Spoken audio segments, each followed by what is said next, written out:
Good morning, everyone, and welcome to our second CCA Global Americans joint webinar for 2020. This one's entitled AMLO's DC Visit, Trilateral Implications. As Vice President of the Canadian Council for the Americas, it's my pleasure to start us off with a quick introduction before turning it over to your co-moderators, Guy and Ken. So just to start, we would really like to encourage you to visit both the globalamericans.org and ccacanada.com websites for information on the region, as well as recordings of our past events that we've been doing throughout this year. You'll also find another joint initiative, a podcast that we host with Global Americans. It's Two Gringos with Questions. It's co-hosted by Chris Sabatini and CCA President Ken Frankel. Chris is at the Chatham House in London now. And just a note on that, we will be releasing an interview with Bernardo Sepulveda, former Mexican foreign minister, as well as former judge at the International Court of Justice. We'll be releasing that towards the end of this week, but obviously the conversation of that podcast will also include conversation on this visit. So we invite you to just keep an eye out for that. The podcast is also available on SoundCloud, iTunes, and Spotify. So with that, I'll turn it over, I'll introduce the speakers. Just a quick note before I do so, if you would like to ask questions, we invite you to go on to the Q&A box. We do recognize that we've got a short amount of time and some really wonderful speakers, so we will do our best to include some of those. But please do, at the bottom of your screen, just type in your questions in the Q&A box. So now to our speakers. We've got Jon Allen, former Canadian Assistant Deputy Minister for the Americas, and who's now a senior fellow at the Munk School at the University of Toronto. Dan Erikson, former White House Special Advisor for Western Hemisphere for Vice President Biden, as well as now he's Managing Director at Blue Star Strategies. Ambassador Andrés Rozental, former Mexican Deputy Foreign Minister and founding President of the Mexican Council on Foreign Relations. María Salazar, former Deputy Assistant Secretary of Defense, former Special Assistant to Special Envoy for the Americas, and is a security and political analyst. Now I'll hand it over to your two moderators, Kenneth Frankel, President of the Canadian Council for the Americas, and over to you, Guy Mentel, Executive Director for Global Americans. So with that, Guy, over to you. Thanks so much, everybody. Great. Thanks so much, Marta, for the generous introduction. And thank you, everybody who is tuning in, wherever you're tuning in from. Thank you to our distinguished panelists for taking time out of their busy day to join us for this important conversation. So I'd like to start, I'm going to start, Ana Maria, with you, setting the stage a little bit as to what we're talking about here and why it's so important. In the US, we are at this point of political and social unrest, unlike what we've seen in many decades. With regards to Mexico, President Trump's first term, at least from a rhetorical standpoint, has largely been spent disparaging Mexico in some ways that align with this unrest. Promising to build a border wall to keep out migrants, criminals, drugs, and now most recently, the coronavirus. In the US, coronavirus cases are spiking, and Mexico finds itself as a country with the 5th highest number of deaths in the world due to coronavirus. Yet, AMLO and President Trump have formed this sort of unlikely friendship, based largely, I would argue, on their ability to stay out of each other's way on domestic issues. And to meet under these circumstances is perhaps a reminder of their similarities. Still, on Monday, President Trump tweeted pictures of his visit to the border wall in San Diego. And I think when we talk about the implications of such a visit here in the US, it's in the context of a presidential election, obviously, that is happening, where Hispanic voters have indicated in recent polls that they would vote for Vice President Biden over Trump by about 25%. So in Mexico, most within AMLO's inner circle have reportedly recommended against the trip. They've reportedly said that the downsides are very high, the upsides are low, and it could be viewed by some as an attempt for Mexico to be inserting itself a little bit into US elections. For Trump, the visit is not only an opportunity to highlight the USMCA agreement, which he might call is the crowning achievement of his first term, but it also gives him a chance to show voters that after all of the rhetoric, he still has Mexico's leader on his side. So, Ana Maria, I'm turning this question to you and asking, does AMLO's visit to the US raise the possibility of increasing US support for President Trump in battleground states such as Arizona, where the Hispanic population is 2.2 million, or Florida, where the Hispanic population is 5.5 million?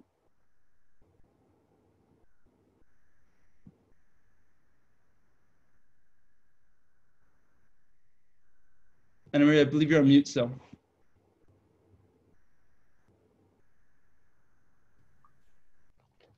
So thank you. I really appreciate the opportunity to be here talking to you as all these events are developing live as we speak. As you know, the president Andrés Manuel López Obrador just went to the Washington Monument.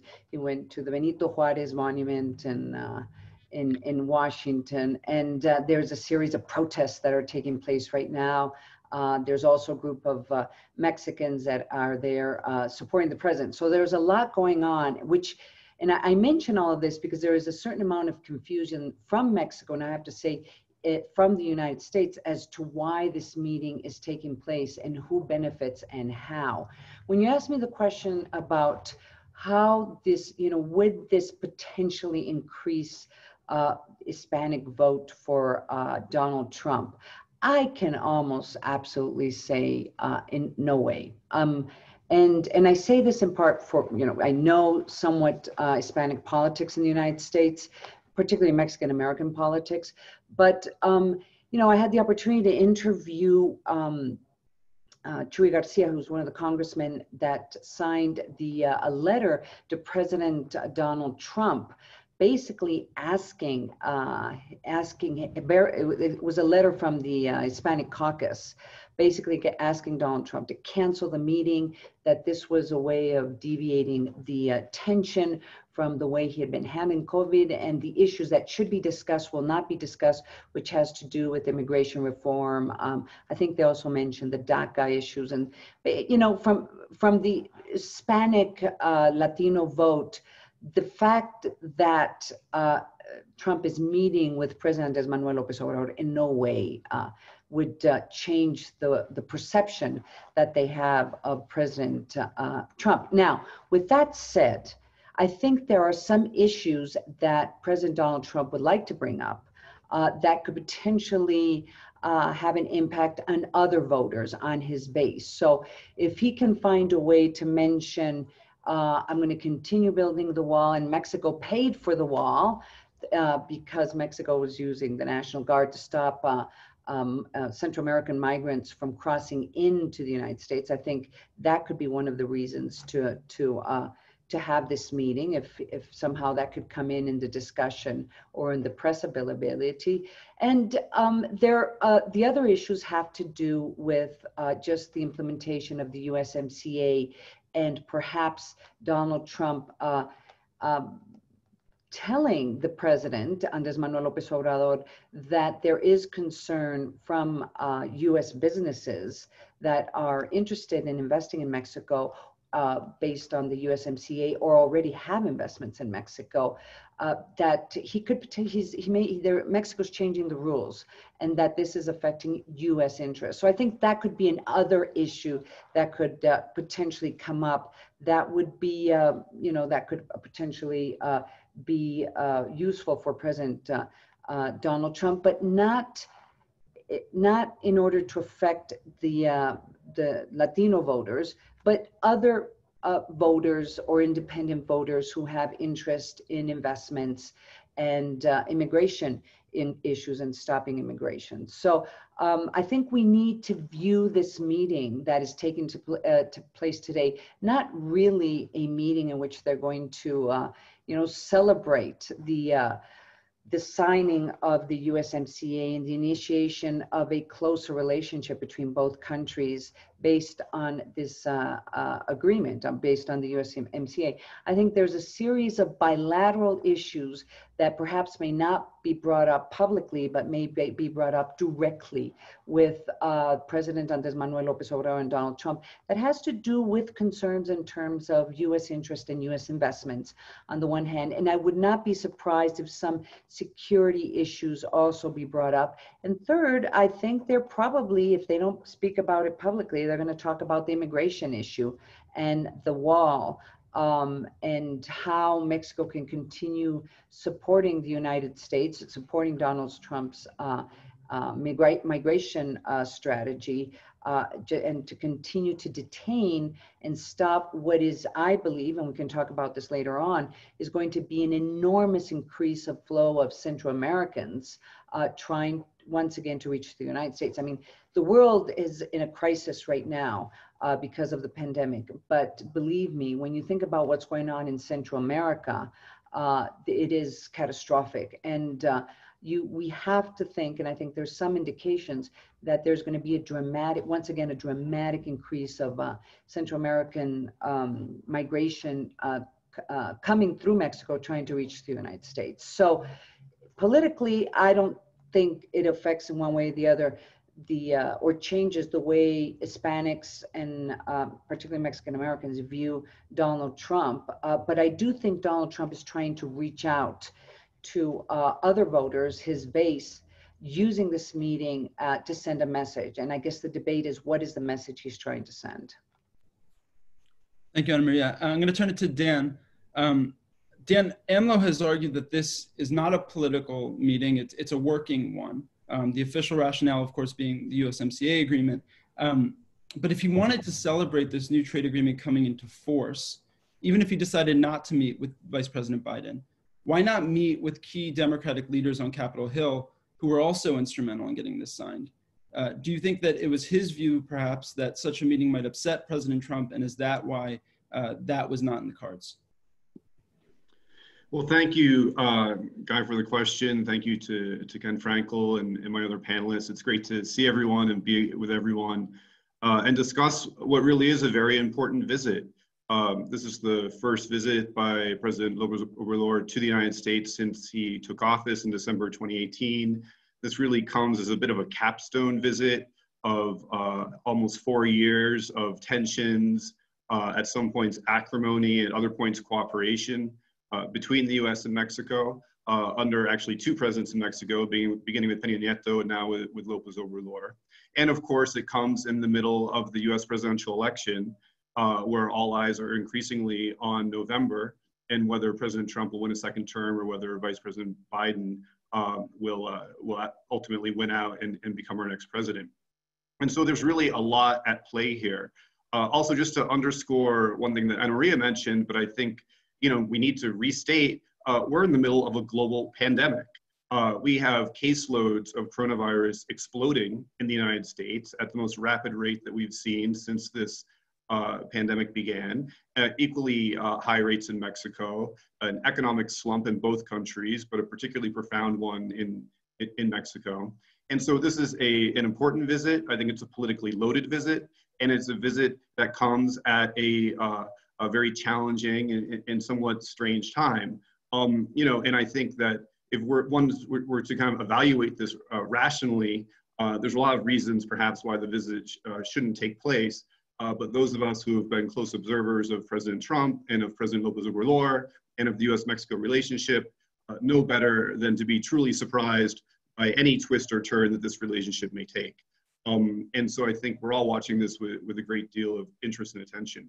As to your question about whether President López Obrador should have done more outreach to the Democratic side of the aisle as part of this, there's certainly a strong case to be made for that. I smiled a little bit in your intro when you talked about the renegotiating of NAFTA and the establishment of the US-Mexico-Canada agreement. As we all know, the agreement actually has 3 different names, depending on which country you're in. But I'll use USMCA for the purposes of this conversation, and viewing that as one of President Trump's capstone agreements. In fact, we all know that it was ultimately Nancy Pelosi's efforts to have changes made in the agreement as it relates to labor and environment and her capacity to get the support of the House Democratic Caucus, which is actually what made this bill into law. And so she played an extremely important role, as did many Democrats. And so there certainly is a case, if the true purpose of this visit is to commemorate the passage and implementation of USMCA, there certainly is a strong case for there to have been broader Democratic outreach by the President of Mexico. I would also say, I know that there's been a lot of analysis, and I've been reading a lot of this analysis about whether López Obrador's visit to the United States in 2020 is somehow analogous to then candidate Trump's visit to Mexico in 2016 during that US presidential election. And I think one of the conclusions that I've come to is, while we can see some potential similarities, it's also a little hard to make a souffle rise twice. And one of the things that was so significant about that 2016 visit by Donald Trump was the fact that, to some degree, it was just so shocking that the president of Mexico had invited him to come down in the middle of a US presidential election, particularly because so much of President Trump, or candidate Trump's rhetoric at that time, really did focus on vilifying Mexicans, saying that the US was going to build a wall, but Mexico would have to pay for it. And for Mexico to, what looked to many people to have rolled out the red carpet for a US presidential candidate espousing that type of rhetoric really was quite a surprise. Now, in the current situation, President Trump has been in office for more than 3 years. He and López Obrador have in fact engaged on a number of substantive issues over time related to oil prices, related to migration issues, certainly the trade agreement. And so there's a little bit more of a foundation there, I think, for this visit. And so while the 2016 visit, I think you could make the argument that this really did shape voter perceptions in the United States of Donald Trump, and whether or not he was someone who would be accepted by other leaders on the world stage. I'm not sure you're going to see that same impact in terms of voter perceptions in this election. So in that, I really concur with what Ana Maria said at the beginning of her remarks. Thank you very much, Dan.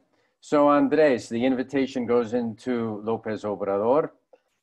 You want to talk a little bit about the machinations and the conversations going inside the government, and also the conversations that were going on outside the government. Obviously, there was that famously leaked, as it were, letter or email from former Foreign Minister Sepúlveda to his protege, Marcelo Ebrard, the foreign minister, going through the historical reasons and the litany for all the ways that Mexico has tried to insinuate itself in US elections, and it's been a bad idea.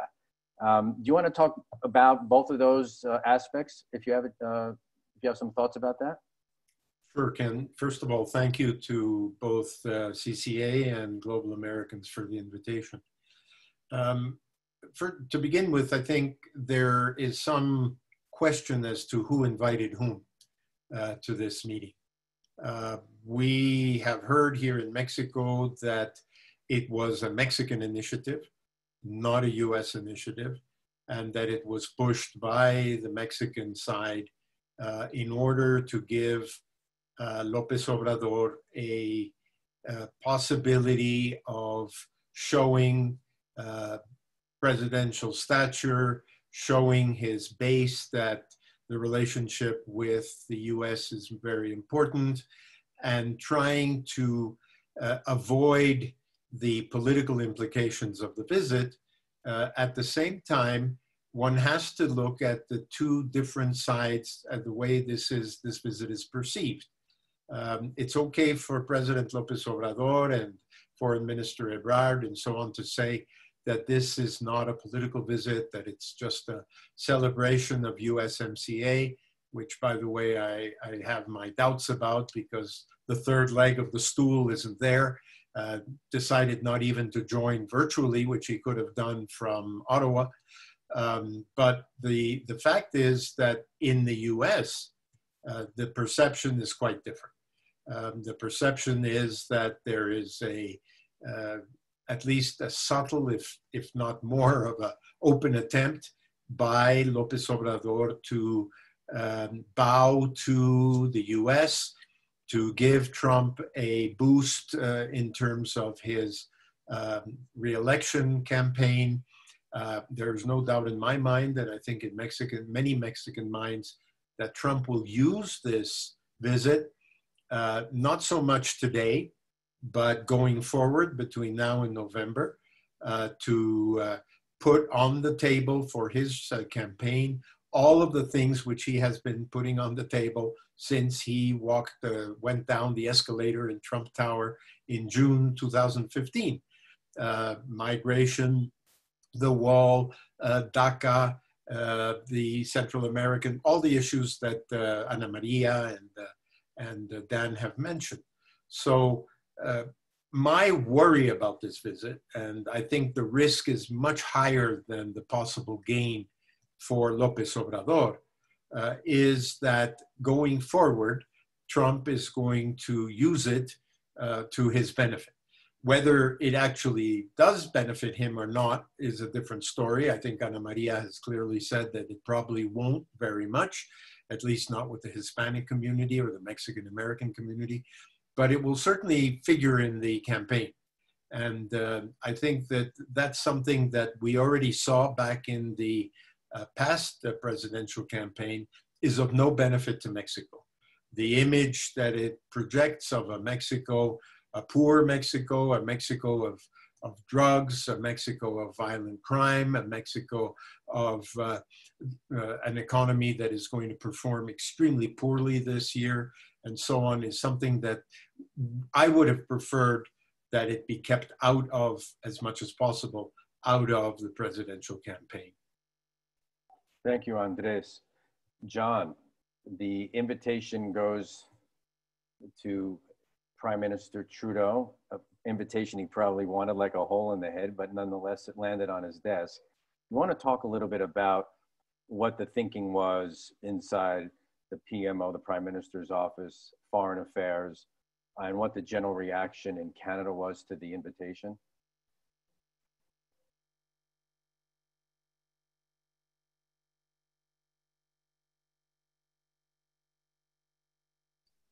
Thanks to all of you for organizing, and thanks for inviting Canada. I mean, we didn't show up to the meeting, so you know, it's possible you didn't even want to talk to us. But let me just talk about the official reason, of course, was that he was busy, cabinet meeting, parliament, etc. And needless to say, I think we can discount that one.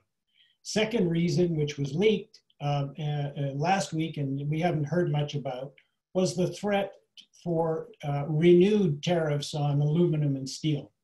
Now let's think about that one.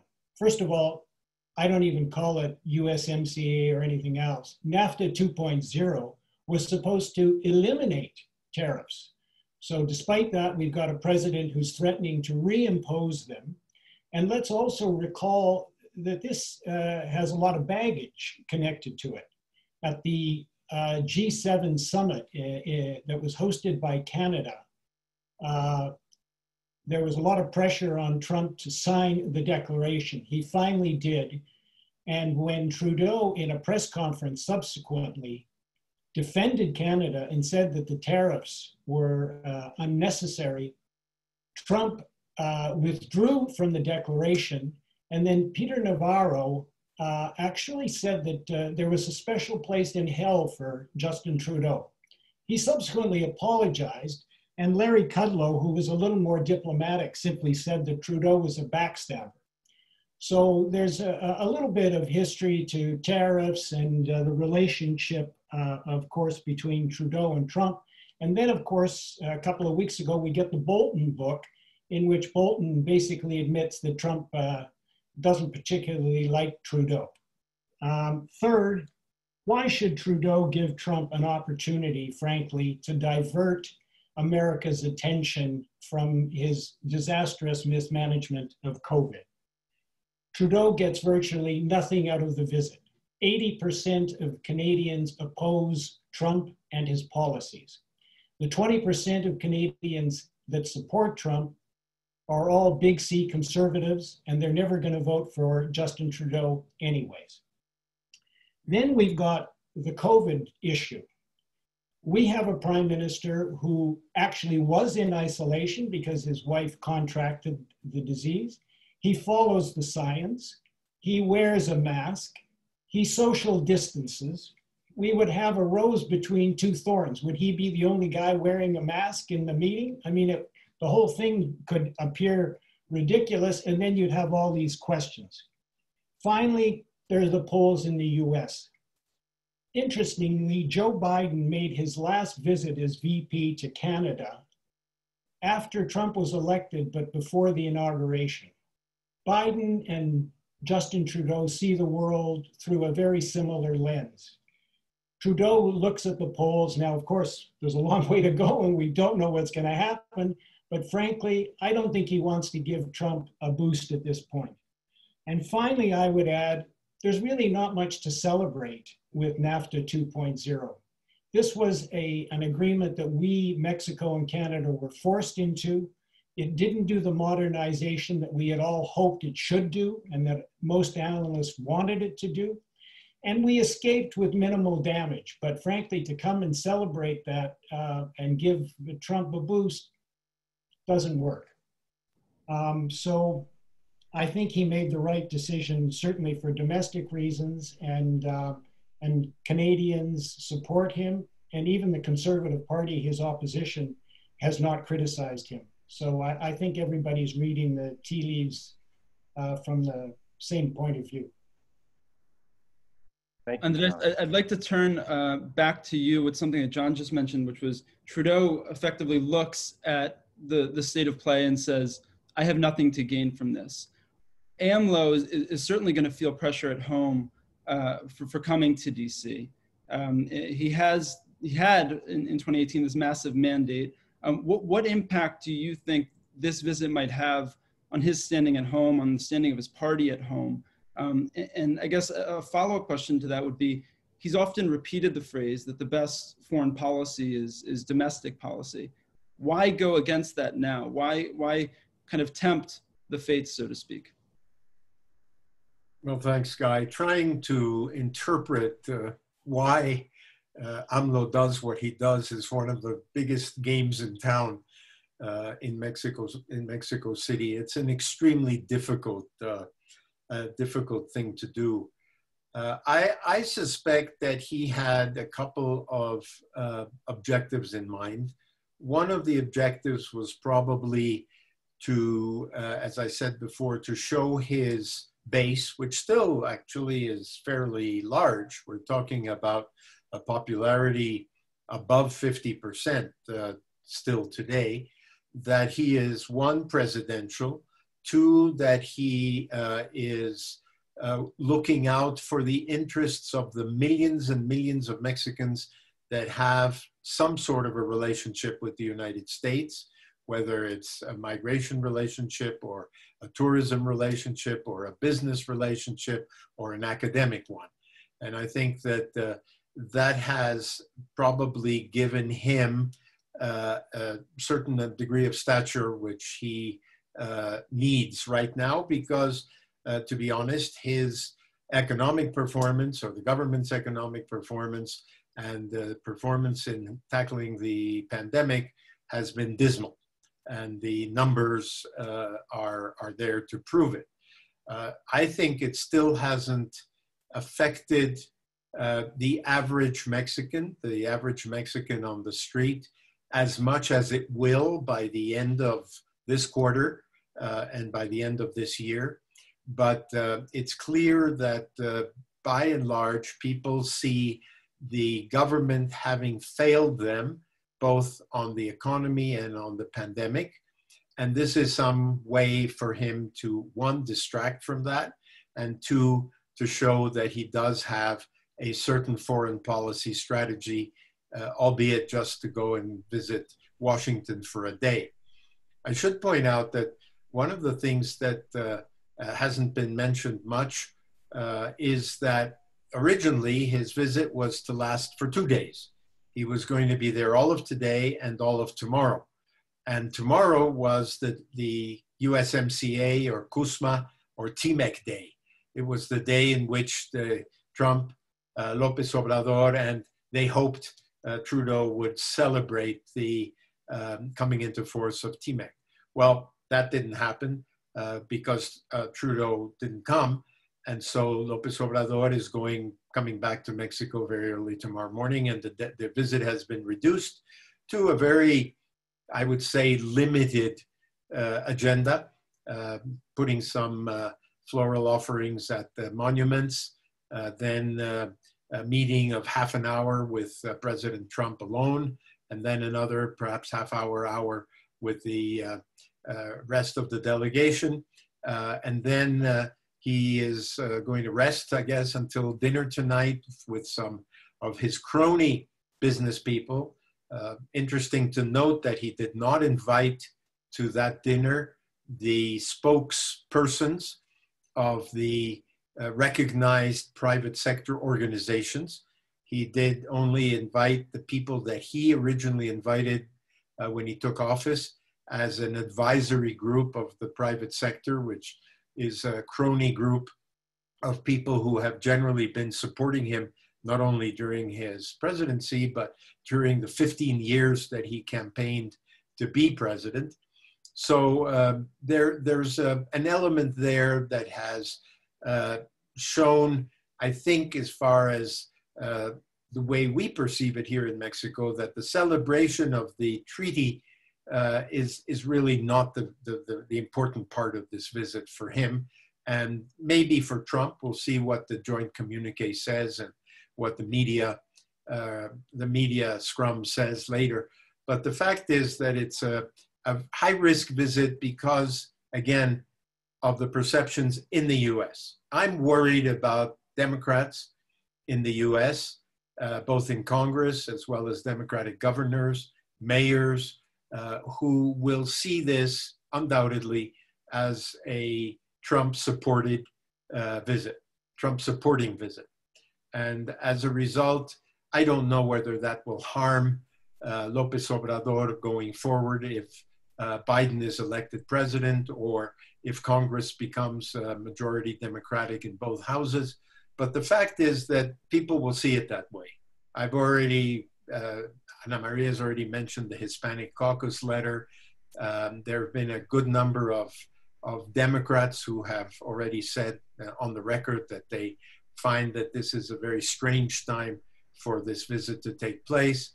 And that's what worries me. I don't really think it's terribly important for López Obrador here in Mexico, but I do think it will affect the way people look at us in the US. And for me, that was one of the reasons I opposed the visit publicly, as did Bernardo Sepúlveda, Jorge Castañeda, two former foreign ministers, a bunch of columnists in the media, and some writers, important actors in Mexico, all of whom said, this is not the time to do this.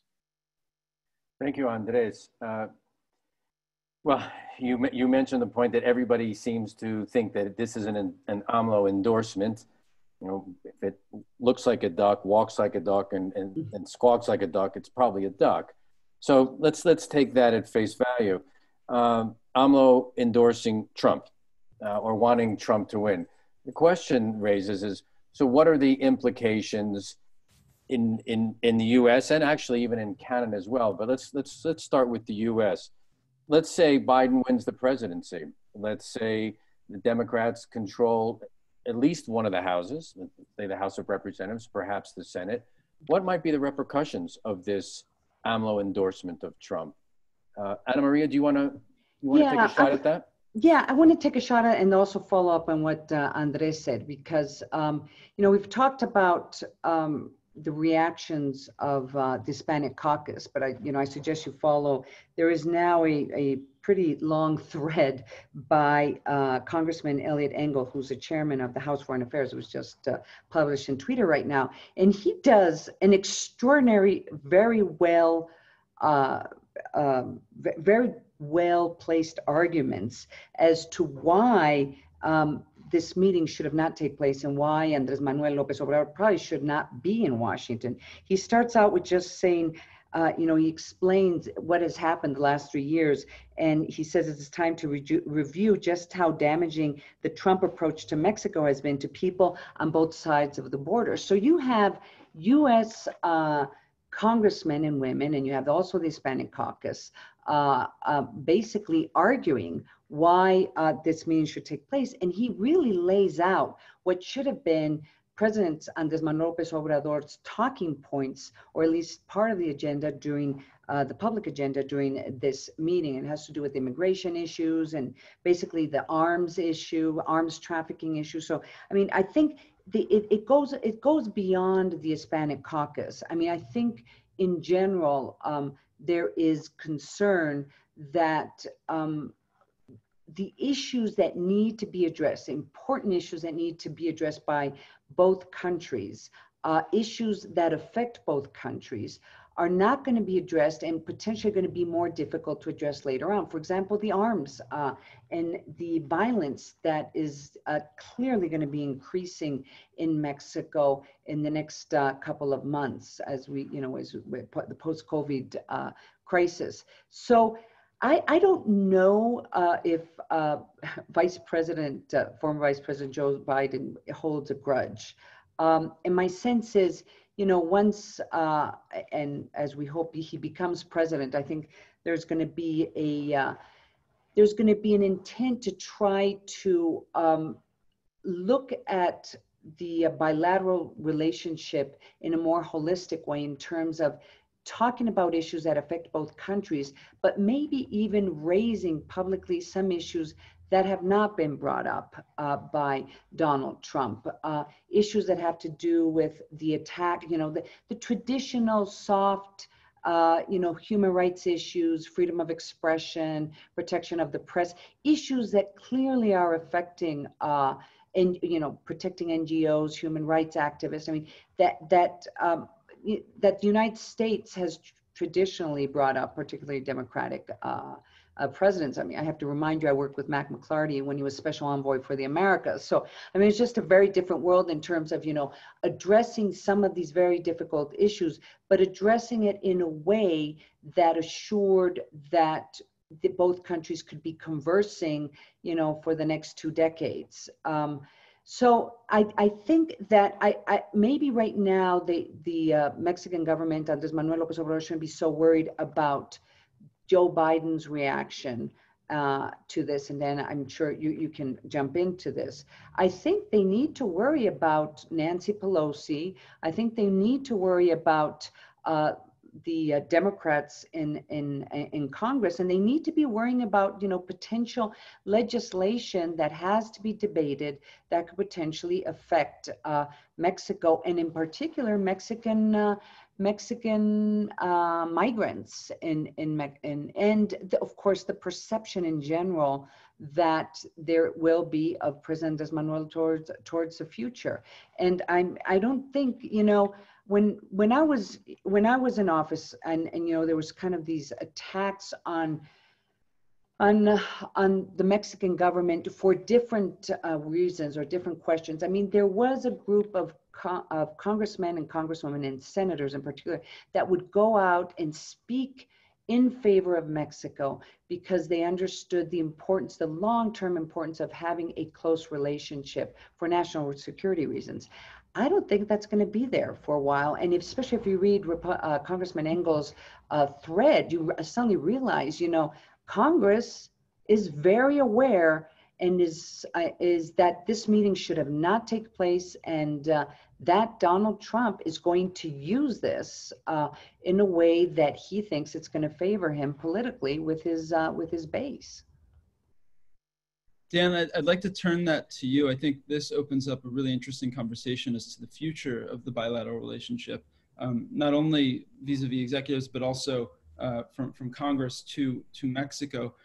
Obviously, the immigration policy under this administration and the AMLO's involvement in it, whether it's militarizing the southern border, whether it's signing on to remain in Mexico, which has left many desperate migrants fleeing violence in these makeshift camps on the U.S.-Mexico border. what do you see as an opening, perhaps, or as wounds that need to be addressed before there can be a repairing of what has traditionally been the bilateral relationship between the US and Mexico? And do you think that impetus will come from Congress or from the executive? Well, thanks. It's a good question. It's a big question. I think that there's a couple of themes that I'm seeing right now.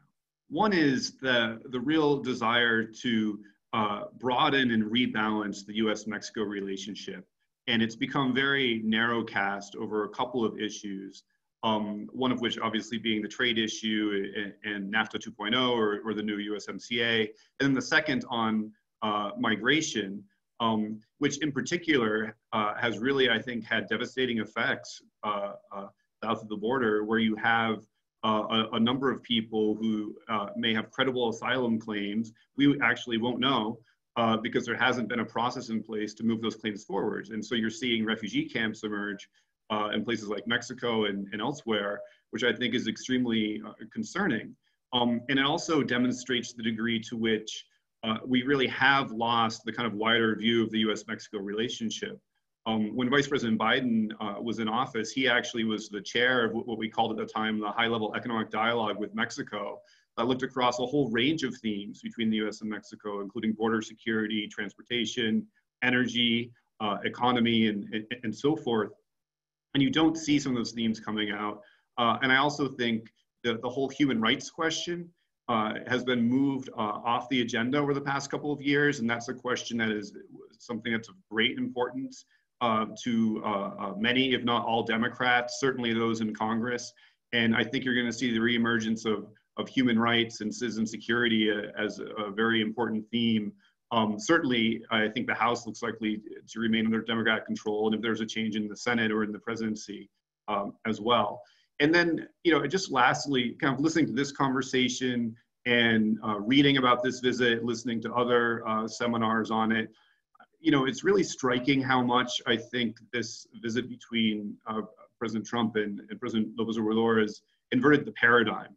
The people who are on this video call and many others who are engaged in this conversation are people who have been long supporters of a stronger U.S.-Mexico relationship and really wanting this to be a successful relationship and are invested in the success of that relationship, and would normally see a U.S. president hosting a president of Mexico as a cause for celebration and as a cause to really move the relationship forward. And instead, I think, what you have is two leaders of the two countries who wish to be seen as strong leaders who, are perceived by many as demonstrating an absence of leadership. A true leadership moment right now could very well entail a meeting between President Trump, Prime Minister Trudeau, President López Obrador, possibly even a virtual summit, not in person, or if in person, appropriately socially distanced, where they looked at the overall impact of the coronavirus pandemic, how that's affecting trade and investment among the three countries, what can be done to strengthen the economy on a trilateral basis to create jobs, to safeguard investment, and to lower the risks of skyrocketing rates of coronavirus infection. That, I think, is what really, and speaking more for the United States now, and people are calling out for leadership. And so I think that this is, in some sense, has really struck a nerve because it's being seen a bit as a lost opportunity. Because we really are focusing on this much narrower question of USMCA. The White House is also trying to advertise the efforts Mexico has undertaken to reduce undocumented migration, what they term as illegal immigration, but I will use the term undocumented migration. And so I think that kind of not seeing an opportunity for leadership and not being able to get the type of leadership that the U.S. and Mexico deserve really has struck a chord. Thanks, Dan. John, a lot of what Dan said resonates in Canada, particularly with Prime Minister Trudeau, who, if I'm not mistaken, his first state meeting was inviting President Peña Nieto to Canada. They met in Ottawa. There was a big dinner given in Toronto, you will remember. And an attempt to make better a relationship that had frayed a bit under the previous Canadian government. It certainly was seen that way from both sides. Echoing Dan's comments, what does this mean? How should Canada interpret this visit by AMLO to the United States, and does it affect how they may view the relationship with AMLO in a bilateral way, in a trilateral way? Well, let me just begin by echoing what Dan just said. I mean, it's hard to believe that we've come so far from the multiple efforts on trilateralism, on working together. I mean, we all of us here spent hours, days, months, and years working to build a trilateral relationship, seeing the importance of it, acknowledging that, you know, Canada's relationship with the US was vital, and, you know, probably, you know, more important, in America's US relationship with Mexico was, you know, but we were trying also to work on that trilateral relationship because we saw the benefits of it, and we saw the importance of it as a model for the world, and to benefit all of our people. And we've gone so far from that. I mean, Trump, as we know, is not interested in multilateralism. He's not interested in trilateralism. And there has been no trilateral efforts at all. NAFTA negotiations were in effect the opposite. They were trying to play one country off the other. I would also say that, and I've spoken to senior officials, we really tried to establish a relationship with AMLO and with Mexico. And we were ready for high-level visits. In fact, high-level visits were organized. And then AMLO put into place these restrictions on travel.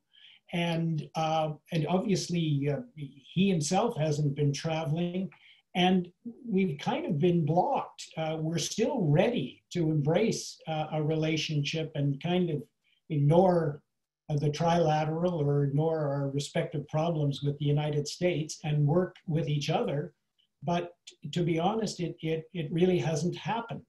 And I think, you know, in some senses, we've got two populists who are competing in some way for their domestic bases and don't seem to be that interested in any way in foreign policy and multilateralism, or as I say, in trilateralism. And for Canada, I think it's been a disappointment. We're going to certainly wait out Trump. We have no choice.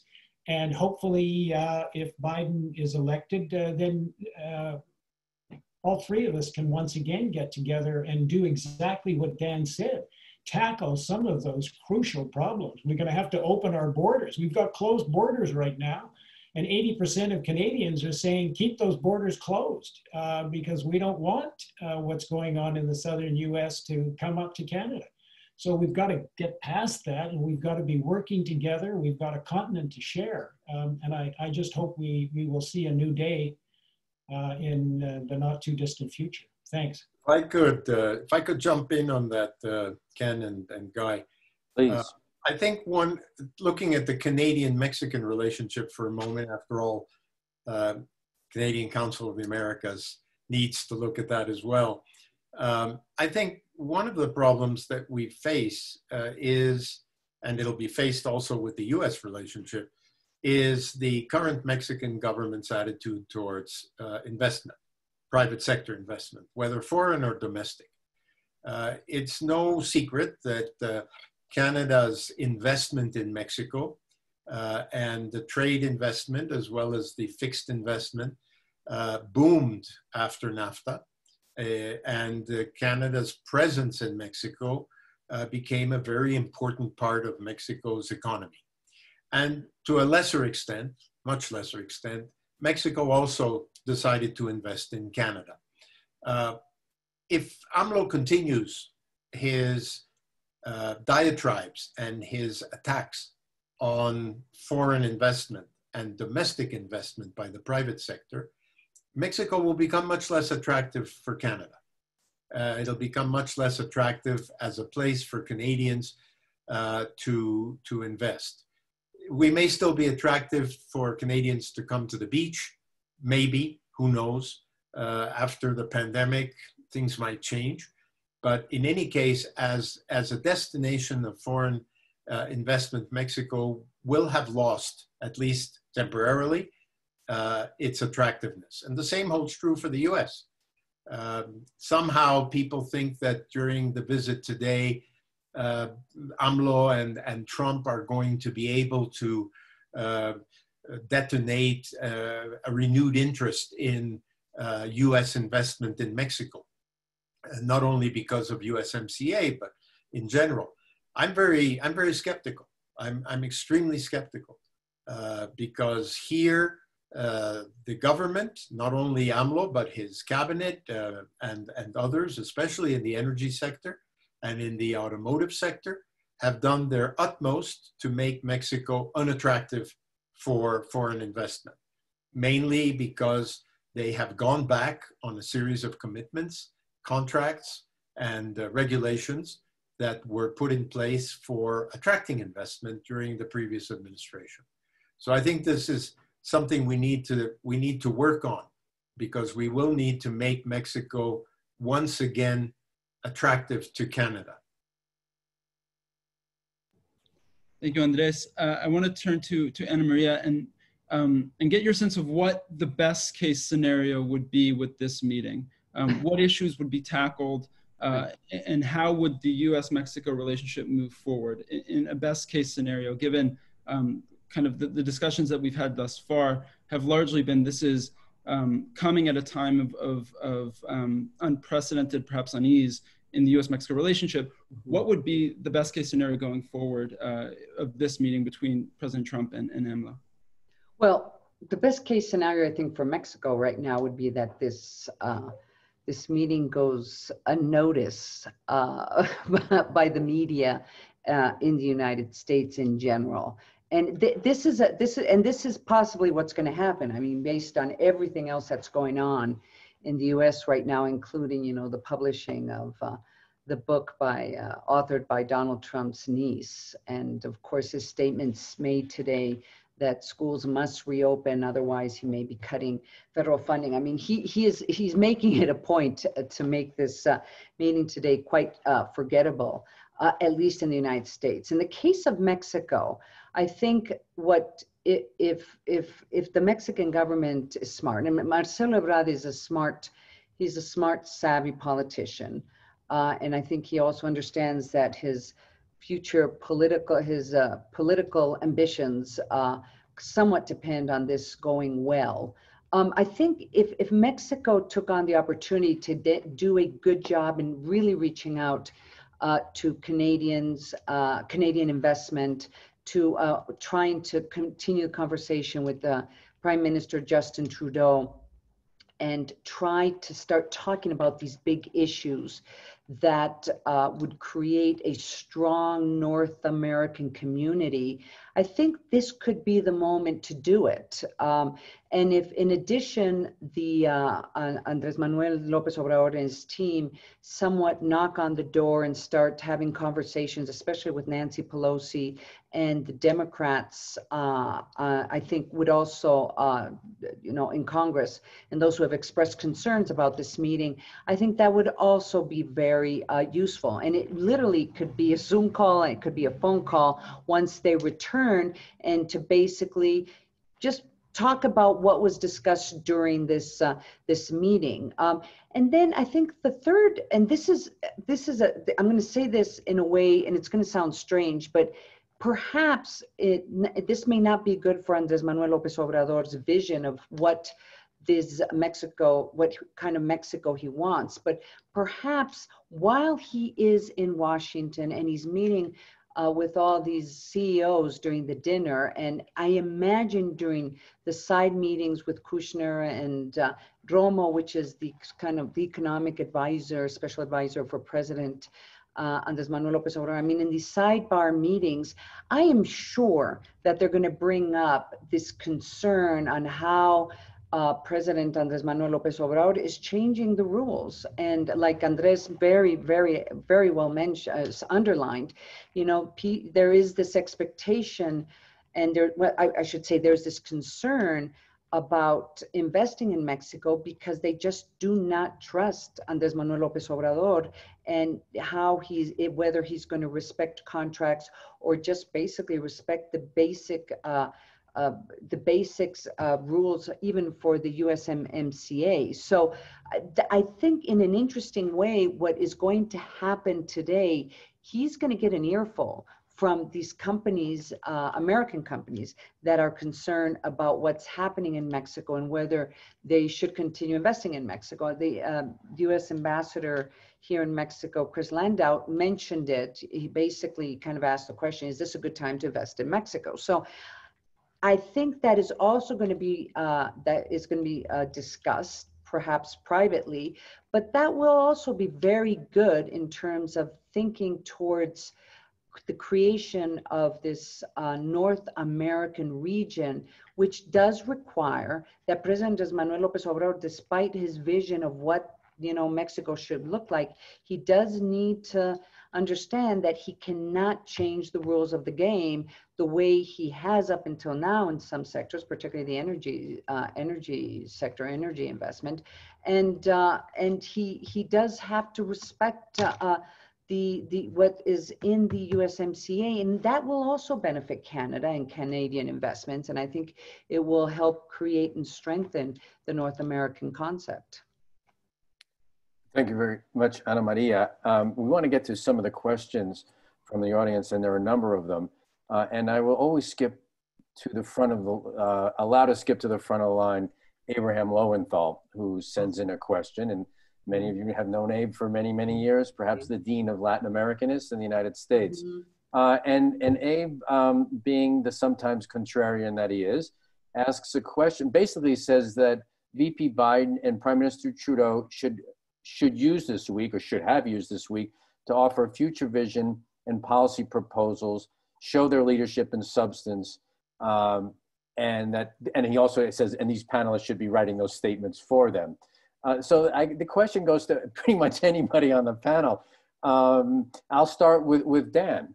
Dan, would have been an alternative strategy for Vice President Biden to use this opportunity to make bold statements or proposals about Mexico, either alone or, for example, in conjunction with Prime Minister Trudeau? And then I'll ask Jon about that as well. Dan? Sure. I mean, I think that I just keep coming back to the main point that right now we're in the middle of a very severe coronavirus pandemic. And so to me, any meeting hosted by President Trump or visit undertaken by López Obrador to the United States or any other country where this is a major issue should really be coupled with a set of robust deliverables to help address that pandemic. And I can see, and I'll keep my fingers crossed that maybe I'll be pleasantly surprised when a White House statement comes out later today. But it seems to me there's so much that can be done there, including trying to have state-of-the-art protocols implemented around the U.S.-Mexico border. There's been a big issue about migrants from Mexico or Central America or other areas who have actually been contracting coronavirus in detention facilities and then deported to their countries of origin. Clearly, there's concern about the health of people in the camps on the Mexican side of the border as well. And so, to me, that's what's missing here.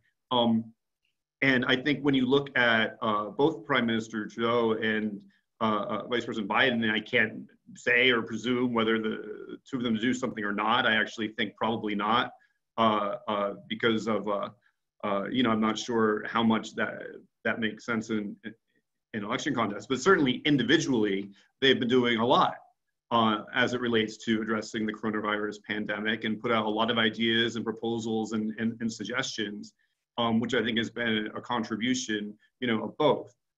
As to whether they should do something together, I think for the moment I'll punt on that. Thanks, Jon.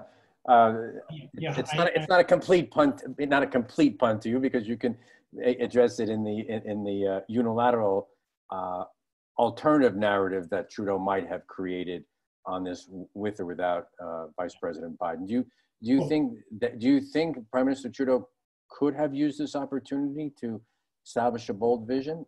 Would that have been productive, counterproductive? Well, first of all, I'll address Abe's suggestion. I think it'd be a great idea, frankly, for Biden, a great opportunity for him to set out a different vision of what this visit could have looked like and what it could have discussed. And Dan, you set it all out. So on the question of whether Trudeau and Biden should be doing something jointly, I think the fact that Trudeau is not there is a sufficient snub, and it would be interference in a U.S. election if there was a conversation, public one, between Biden and Trudeau at this point in time. And I don't think either of them would want to engage in that. I don't really think, given Donald Trump, that any meeting could have really had a particularly positive outcome. Donald Trump will control the meeting. He'll control the press. As Anna Maria said, it may not even have press, as often happens when everything else basically clouds what's going on in foreign policy terms, and the domestic agenda in the U.S. takes over. So I really don't think that there could have been anything positive for Trudeau, or frankly for the world, coming out of his presence. It would have just been complicated, and the press questions would have been difficult. And I really think we need to hold our breath, wait for change, and restart a set of bilateral and trilateral relationships, if God willing, there is a change of government in the U.S. Thank you, John. I'm going to turn to Ana Maria, and then we're coming close to time. So I think this might be the last question that we take from the audience. It's from Luis Barreto, who says, can you comment on how the declining security situation will impact the dialogue of this trip and going forward? And do you see any reactions from the U.S. side to the growth of violence and crime across the border? You're on mute, Ana Maria. There potentially could be some discussions on the non-public agenda, in part because the Lebaron family is going to be present. Apparently they're in Washington, they're protesting. I'm sure they're going to be talking to the press. Just a reminder, Lebaron families, they were 9 family members were massacred in the northern part of the country, and they called on Donald Trump to classify the Mexican cartels as terrorist organizations. I doubt there's going to be a mention of that right now, or at least publicly, in part because Andrés Manuel López Obrador doesn't want to talk about that. And he considers that he's been quite successful in controlling crime rates in Mexico, which has also allowed him, or has permitted him, to justify the use of the National Guard as a buttress, or as Donald Trump's wall, to stop the flow of migrants, but particularly Central American migrants, who have been moving through Mexico up to and trying to get to the United States. I mean, this was the Mexican National Guard. So it should be an issue, and clearly it will be an issue, especially if there is a new administration, if Joe Biden becomes president, because at least based on conversations that we've had among ourselves, so the security experts, we're very concerned as to what it's going to be catastrophic, what's going to happen in Mexico in terms of violence. And that is, of course, is another seminar. But a lot of this is fueled, of course, by the traffic of guns and high caliber weapons from the United States into Mexico. And that has been Mexico's talking points for the last 10 years. And of course, it's an issue that it's very difficult to discuss, even with a Democrat president. Hopefully, if Joe Biden becomes president, this will be an issue that can be discussed. But clearly, talking about trafficking of arms into Mexico with Donald Trump, who is an NRA, who was being supported by the NRA, and he's a Second Amendment, supporter, it's an impossible issue. I'm pretty sure it's not going to be brought up, at least directly, maybe indirectly. Secretary of Foreign Affairs Marcelo Ebrard is going to try to bring it up in the way of just asking the United States to do a better job in detaining or stopping the trafficking of guns and high caliber weapons into Mexico. Andrés, I'm going to turn that same question to you for more of a Mexican perspective. The same question about the declining security situation and the impact on the dialogue of this trip. Well, I would start by saying that the security situation throughout Mexico is in dire straits. I mean, we have seen that the so-called hugs instead of bullets strategy that López Obrador brought during his campaign and then as president has been a total failure. We have more homicides, more violence, more everything relating to security in Mexico than we had in the past, even when compared with the Calderón administration, which declared war on the organized crime cartels. So it's very difficult for me to think that at the meeting or on the bilateral agenda, there can be an intelligent discussion about this issue while López Obrador continues to put aside what the organized cartels and crime organizations are doing, including the assassination attempt against the Mexico City chief of police 3 blocks from my home here. I think this is an issue which obviously belongs to Mexico in the first place, but it also belongs to the US because we're seeing what's going on in the US. I mean, I just saw that over this last weekend, holiday weekend in the US, 77 people were killed in the United States in different cities for different reasons. But there is a problem today with our social attitudes towards violence. And I think that that is something that will not change overnight and can't be sort of put into a joint communique as an aspiration to make any major difference. And while I have the floor, I wanted to simply tell Abe Lowenthal, my very good friend, that this webinar was meant to discuss more of the issues surrounding the visit itself from a trilateral and bilateral perspective. He well knows that there are a lot of other webinars in which we are participating that talk about what the agenda should be, where should we be going to revive trilateralism and a more productive bilateral relationship than the one we have today.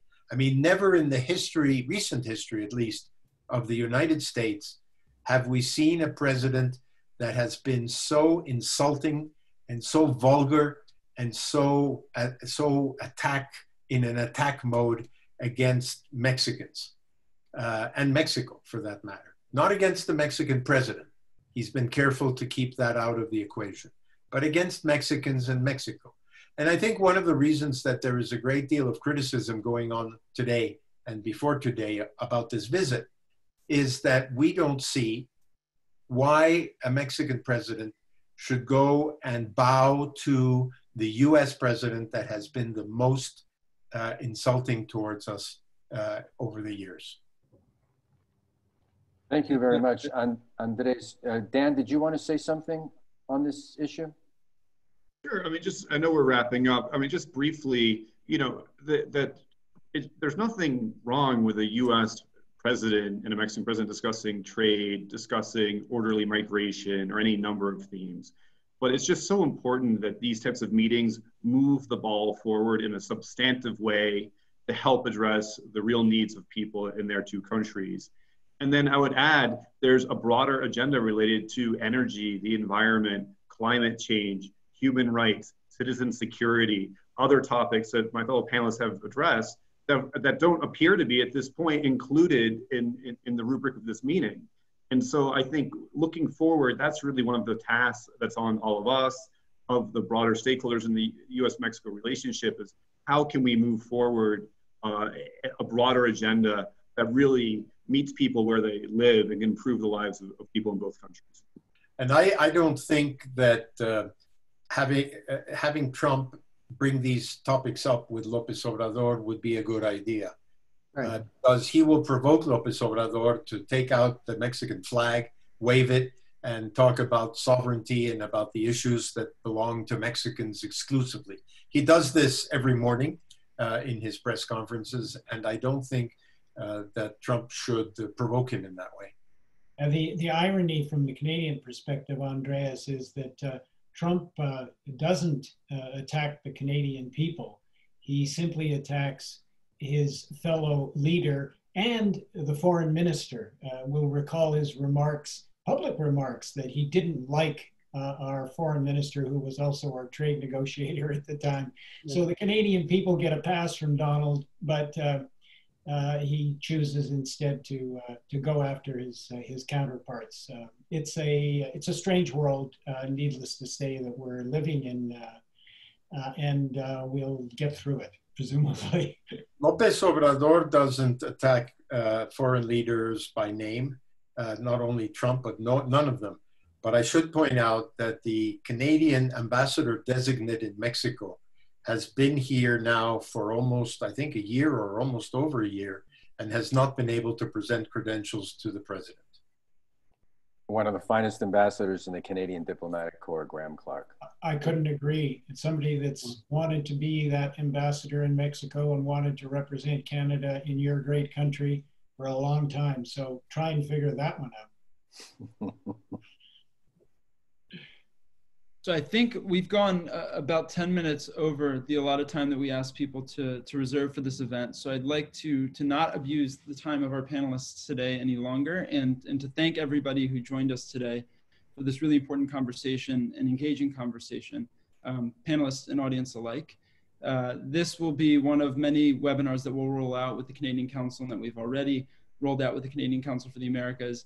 And so we encourage all the panelists and the audience members to look to our websites for more information. And I'll turn to Ken for one last word if you'd like. But again, I just wanted to thank everybody for tuning in and for taking the time out of their days to join us for this great conversation. Thank you. Well, thank you, Guy. There's nothing else to add. I appreciate the deference to old age. The only thing I'd like to add is a video of this webinar will be posted on both our websites probably by the end of today. So for those who've listened, who want to listen even more intently, or send to those who may not have listened, please feel free to do so. And as Marta said at the beginning, we will be publishing our Two Gringos with Questions conversation with Bernardo Sepúlveda, who Andrés had mentioned in his comments earlier, by this Friday, and that'll be a more extended conversation of 45 to 50 minutes. With that, thank you, Guy. Wonderful collaborating again. Thank you to all our listeners. And as Guy said, this is the third, or I don't know, second or third, I suppose, that we've collaborated on, and we'll be doing a lot more together. Thank you very much, everybody. Have a good afternoon. Thank you also.